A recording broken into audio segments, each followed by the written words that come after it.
I started tennis about 2020, I think. My last son, William, was leaving primary school. So we would meet just here to sort of hang out and play. I thought, I'm going to have a go at this. I picked up the racket.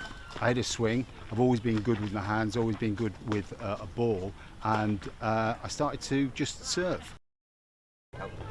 If I was genuinely honest about my experience as an individual, I would say I have an existential anxiety about being in the world. It makes me nervous.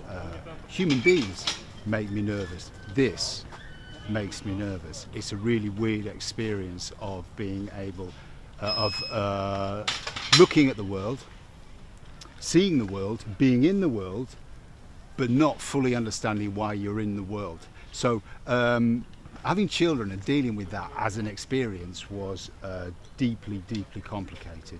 So when I came to play tennis and when I went back to sport as a middle-aged man, I suddenly found some, what would it be? Some sense of what life was about. I wanted to know what people were like.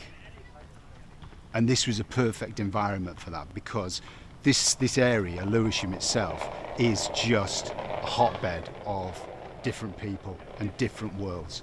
And what I found on the tennis court was, and what I was concerned about with the tennis when I first, because there was an idea that has an elitist quality to it, which in many respects it does.